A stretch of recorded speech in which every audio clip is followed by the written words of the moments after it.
दोस्तों, good morning. एक बार फिर आप सभी का सिवाय टेक्निकल क्लासेस में स्वागत है। आज फिर मिलते हैं एक नई वीडियो के साथ। आज का जो हमारा टॉपिक है क्रैंक शाफ्ट और कैम शाफ्ट, इन दोनों के बारे में हम आज समझेंगे कि कैम शाफ्ट क्या करती है और क्रैंक शाफ्ट क्या करती है। दोनों के डायग्राम के माध्यम से समझने की कोशिश करेंगे कि इनकी बनावट किस प्रकार होती है। तो सबसे पहले हम बात करेंगे क्रैंक शाफ्ट की। किसकी बात करेंगे? Crank shaft. क्रैंक शाफ्ट सबसे पहले तो जो है स्पेशल स्टील की बनी होती है। किसकी बनी होती है? ये स्पेशल स्टील की बनी होती है।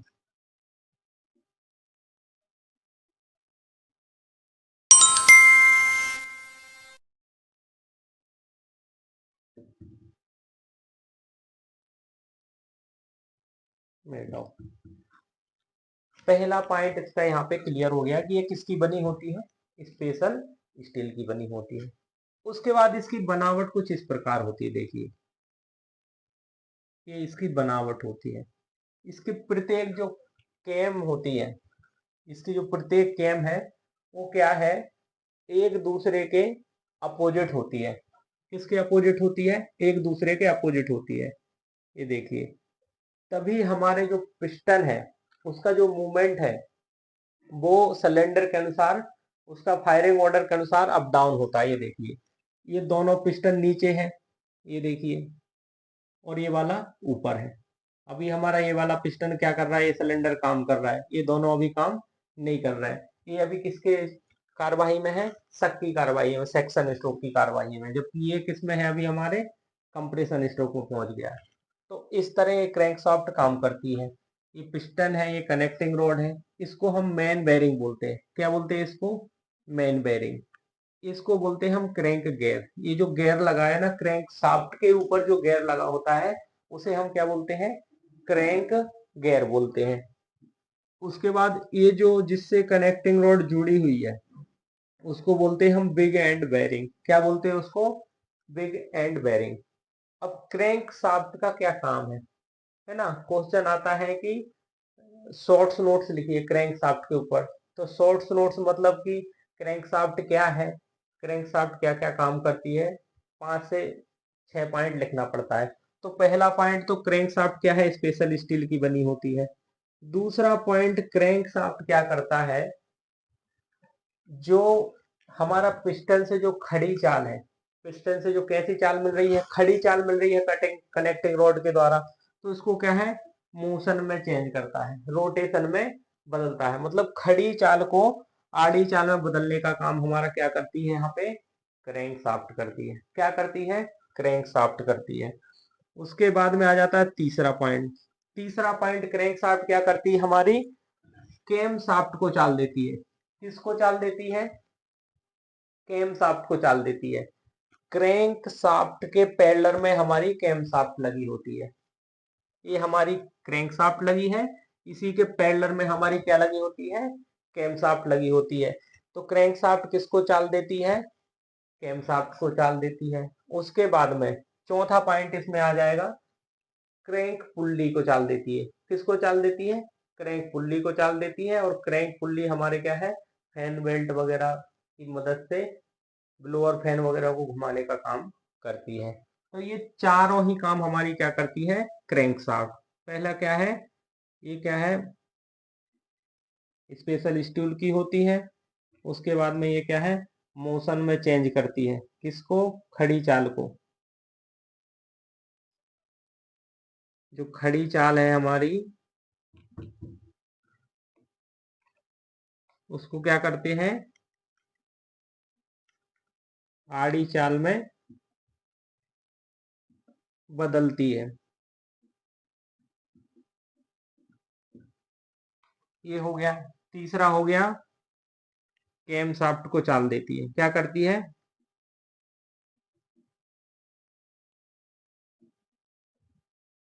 कैम शाफ्ट को चाल देती है। उसके बाद चौथा पॉइंट क्या है? Fan pulley. फैन पुल्ली को चाल देती है।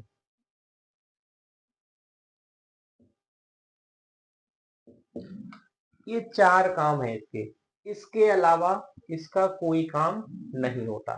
समझ आ गया? पहला क्या है, स्पेशल स्टील की बनी होती है, मोशन को में चेंज करती है।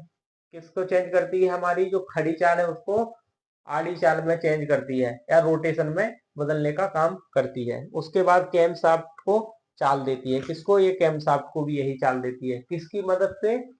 इंटरमीडिएट गियर की मदद से। क्वेश्चन पूछा जाता है कि इंटरमीडिएट गियर कौन सा होता है? इंटरमीडिएट गियर मतलब समझ लेना, इंटरमीडिएट मतलब दो चीजों को जोड़ने वाला। एक गियर यहाँ पे लगा है, एक गियर यहाँ पे लगा है, ये बीच वाला जो गियर है इसी को हम बोलते हैं इंटरमीडिएट गियर। कौन सा बोलते हैं इसे? Intermediate gear. समझ आ गया? इंटरमीडिएट गियर की मदद से क्या करती है? कैम शाफ्ट को चाल देती है। उसके बाद में फैन पुल्ली को भी यही चाल प्रदान करती है। इससे फैन बेल्ट की मदद से हम क्या करते हैं? ब्लोअर फैन वगैरह को घुमाने का काम करते हैं। सभी को समझ आ गया होगा कि क्रैंक शाफ्ट का क्या काम है, क्रैंक शाफ्ट क्या करती है। अभी आ जाते हैं हम कैम शाफ्ट के ऊपर। कैम शाफ्ट का बहुत ही अहम रोल है और बहुत सारे काम है कैम शाफ्ट के। कैम शाफ्ट के इससे दुगने काम है, अभी देखते हैं। सबसे पहले तो कैम शाफ्ट क्या करती है? हमारी कैम शाफ्ट जो है दो प्रकार की होती है। कितने प्रकार की होती है कैम शाफ्ट? एक सिंगल कैम नहीं होती। किसी भी इंजन में जितने भी 2 सिलेंडर, 3 सिलेंडर या 4 सिलेंडर या 5 सिलेंडर या 6 सिलेंडर जितने भी हमारे बड़े इंजन होते हैं उसमें हमेशा दो कैम शाफ्ट पाई जाती है। कितनी कैम शाफ्ट पाई जाती है? दो कैम शाफ्ट पाई जाती है। एक होती है हमारी मेन कैम। कौन सी होती है? एक हमारी होती है main cam shaft.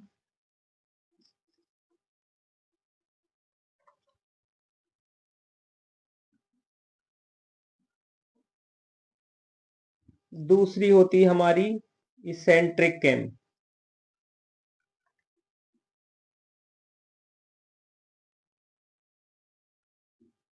Eccentric eccentric cam shaft.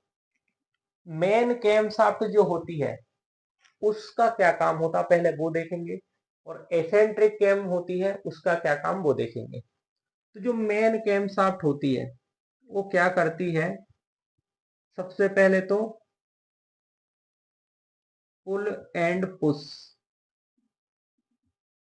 Pull and push rod को चाल देती है। किसको चाल देती है? पुल एंड पुश रॉड को चाल देती है। पुल एंड पुश रॉड किसको चाल देता है? टैपिड को चाल देता है। टैपिड हमारे किसको चाल देते हैं? बाल मैकेनिज्म को। किसको चाल देते हैं? बाल मैकेनिज्म को। ये काम किसका है? हमारे मेन कैम शाफ्ट का। मेन कैम शाफ्ट हमारी घूमी, मेन कैम शाफ्ट ने हमारी पुल एंड पुश रॉड को चाल दी। देखा होगा हमारे प्रत्येक इंजन में पुल एंड पुश दो रॉड लगी होती है। पुल एंड पुश रॉड हमारी किसको चाल देती है? टैपिड। ऊपर दो टैपिड लगे होते हैं, सभी ने देखा होगा इंजन में टैपिड को। टैपिड हमारे किसको चाल देते हैं? बाल मैकेनिज्म को। किसको चाल देते हैं? बाल मैकेनिज्म को।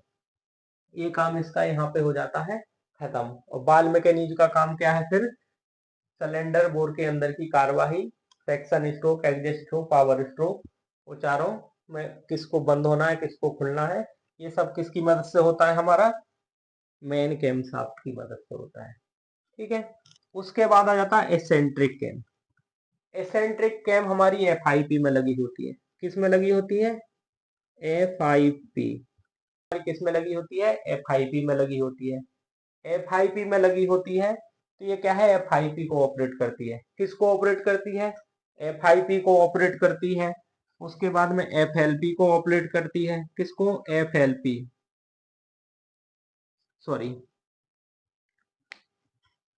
एफआईपी का मतलब फ्यूल इंजेक्शन पंप। क्या होता है? Fuel injection pump. एफएलपी को भी ऑपरेट करती है। एफएलपी का क्या होता है? Fuel lifting pump. उसके बाद में डिस्ट्रीब्यूटर को भी यही ऑपरेट करती है। किसको ऑपरेट करती है? डिस्ट्रीब्यूटर को। एसी पंप को भी यही ऑपरेट करती है। किसको ऑपरेट करती है? एसी पंप को भी यही ऑपरेट करती है। तो इतनी चीजों को ये ऑपरेट करती है। कौन? हमारी eccentric camshaft. Eccentric cam की जो बनावट है वो इस प्रकार होती है। इसमें क्या होता है? इसको हम कैम गेयर बोलते हैं। इसको हम क्या बोलते हैं? Cam lobe. ये जो उभरा हुआ भाग दिख रहा है, इसको हम क्या बोलते हैं? कैम लैब बोलते हैं। इसके बीच की जो हाइट है, इनकी हाइट है, इसको हम बोलते हैं कैम हाइट। क्या बोलते हैं इसको? Cam height. इस प्रकार हमारे जो है कैम शाफ्ट का इतने काम है। क्रैंक शाफ्ट के काम आपको पहले ही बता दिए हैं। आशा करता हूं दोनों ही क्लियर हो गए होंगे कि क्रैंक शाफ्ट का क्या काम है और कैम शाफ्ट का क्या काम है, और ये आपस में एक दूसरे के साथ कैसे जुड़ी होती है। दोनों एक दूसरे के पैरेलल में जुड़ी होती है। कैम शाफ्ट के काम जो है एक बार फिर बता देता हूँ। पुल एंड पुश रॉड को चाल देना, पुल एंड पुश रॉड की मदद से टैपिट को चाल देना, और टैपिट की मदद से बॉल मैकेनिक को ऑपरेट करना। ये सब काम हमारा किसका होता है? मेन कैम शाफ्ट का होता है। और मेन कैम शाफ्ट क्या करती है? हमारी कैम कैम शाफ्ट को भी चाल देती है। उसके हम कैम शाफ्ट पर, तो कैम शाफ्ट हमारी दो प्रकार की होती है। एक होती है मेन कैम शाफ्ट और एक होती है हमारी eccentric camshaft. Main camshaft का आपको बता दिया। एसेंट्रिक कैम हमारी क्या करती है? एफआईपी को और एफएलपी को, डिस्ट्रीब्यूटर को, इन सभी को चाल देती है हमारी एसेंट्रिक कैम शाफ्ट। उम्मीद करता हूं दोनों ही आपको समझ आ गए होंगे कि क्रैंक शाफ्ट क्या है और कैम शाफ्ट क्या है, इंजन में कहाँ पे फिटेड होती है, दोनों एक दूसरे के कैसे लगी होती है। सभी को सब समझ आ गया होगा। तो इस टॉपिक को हम यही समाप्त करते हैं। मिलेंगे फिर अगली वीडियो में किसी नए टॉपिक को लेकर। तब तक के लिए नमस्कार।